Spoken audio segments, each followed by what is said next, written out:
सभी विद्यार्थियों का स्वागत है हमारे चैनल पर। कैसे उम्मीद करता हूँ कि आप सब बढ़ होंगे। दोस्तों आज मैं आप लोगों को बताने वाला एक बहुत ही महत्वपूर्ण टॉपिक्स यानी कि आपका हिंदी आईआरसी का, ठीक है, हिंदी आईआरसी का बहुत ज़्यादा इंपॉर्टेंट टॉपिक्स यानी कि निर्गुण काव्य धारा के प्रवृत्तियों के बारे में बताना है, जिसमें बेसिकली आपको कबीरदास, ठीक है, जो हमारे जो कबीरदास थे और जायसी का आपको साहित्यिक परिचय का आपको वर्णन करना है, यानी कि संक्षेप में उनका जो है उनके बारे में बताना है।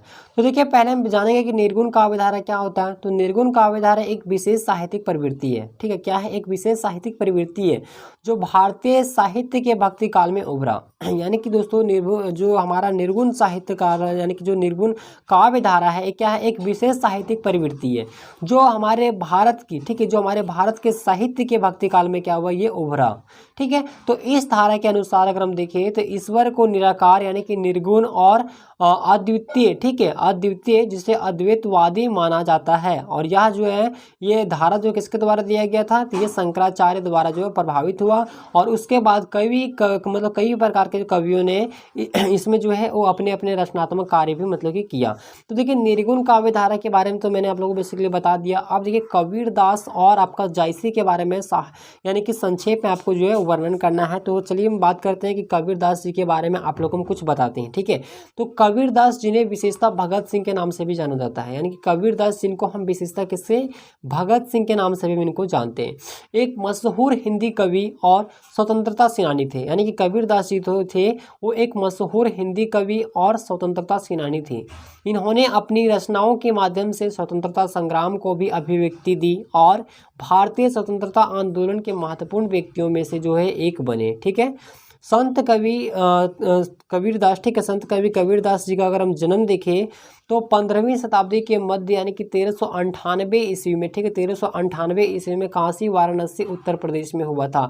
यानी कि संत देखिए कबीरदास जी का अगर हम जन्म देखें तो 15वीं शताब्दी में हुआ था, ठीक है, 15वीं शताब्दी में हुआ था। अगर ईस्वी पूछ दें तो 1398 ईस्वी में हुआ था। कहाँ हुआ था, तो काशी, जो कि वाराणसी उत्तर प्रदेश में स्थित है, ठीक है। इन्होंने अपनी पढ़ाई जो है वो इलाहाबाद से किया था, ठीक है, इलाहाबाद और लाहौर में की, और यहीं से उनकी जो कविताएं की रचना जो है वो आरंभ हुआ। उनकी अगर रचनाओं में अगर हम देखें तो देशभक्ति, स्वाधीनता के आदर्श और राष्ट्रीयता के गान जो है वो मतलब क्या है, उसमें उद्दीपन है, यानी कि उसमें जो है हमें चर्चा देखने को मिलता है। तो कबीर ने स्वतंत्रता सेना में भी अपना जो है सक्रिय योगदान दिया, यानी कि कवि जो है वो स्वतंत्रता जो सेना थे उसमें भी अपना काफ़ी मतलब कि बढ़ चढ़कर भाग लिया, उसमें काफ़ी ज़्यादा अपना जो है योगदान दिया। उन्होंने नामांकन आंदोलन, असहयोग आंदोलन और स्वतंत्रता संग्राम के भी कई दौरान जो है महत्वपूर्ण भूमिकाएं निभाई। तो कबीरदास की अगर हम रचनाएं देखें तो उनके वीर और गुंजशील भाषा के कारण जो है वो प्रसिद्ध हुई।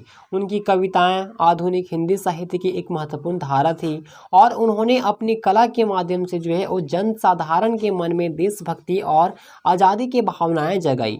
उनकी प्रसिद्धि कविताओं में जो है वो सरफरोशी, ठीक है, क्या है, सरफरोशी की जो है तमन्ना अब हमारे दिल में है, पगडंडी साहेब और अमर शहीद शामिल है। यानी कि इनके जो प्रसिद्ध जो कविताएं थी कौन कौन सी थी, वो सरफरोशी की तमन्ना अब हमारे दिल में है, पगडंडी साहेब और अमर शहीद, ये सभी जो कविताएं हैं इनकी वो काफ़ी ज़्यादा मतलब कि प्रसिद्ध थी, काफ़ी ज़्यादा फेमस थी। तो कबीर की अगर गरिमा की अगर बात करें तो कबीर की गरिमा को अंतर्राष्ट्रीय स्तर पर जो है मान्यता मिली है, यानी कि जो इनकी गरिमा है, इनका मान सम्मान जो है वो अंतर्राष्ट्रीय स्तर पर, ठीक है, यानी कि पूरे देश पूरे विश्व के स्तर पर जो इनको मान्यता मिला हुआ है। और उन्हें भारतीय स्वतंत्रता संग्राम से संबंधित कई पुरस्कार भी जो है वो मिला गया, यानी कि सम्मानित किया गया है।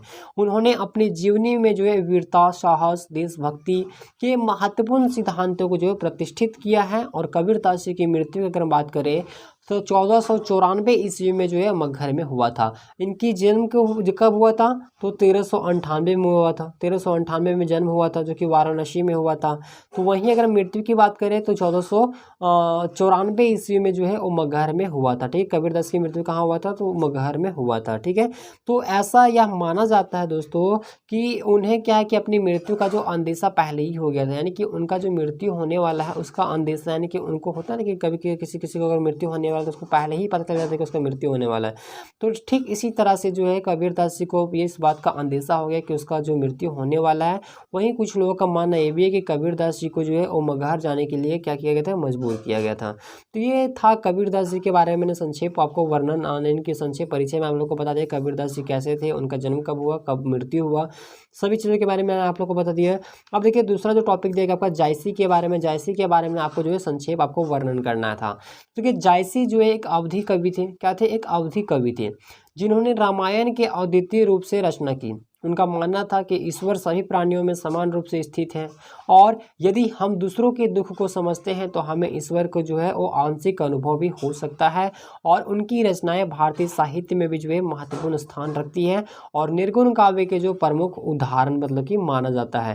तो ये था जायसी के बारे में मैंने संक्षिप्त यानी कि छोटा सा मैंने आप लोगों को परिचय दिया। ठीक है, जायसी के बारे में अगर आप ज़्यादा जानकारी चाहते हैं तो जायसी के बारे में जीवन परिचय देख लीजिएगा। थोड़ा बहुत आप इनका जो है फैमिली मेम्बर्स वगैरह के बारे में यानी कि इनके माता पिता का नाम वगैरह ये सब देख लीजिएगा। तो ये सब था मतलब कि संक्षेप में वर्णन था। तो उम्मीद करते हैं कि आपको यह वीडियो पसंद है। वीडियो को लाइक कीजिएगा, चैनल पे नए चैनल को सब्सक्राइब करके साथ में बेल आइकन को प्रेस करेंगे।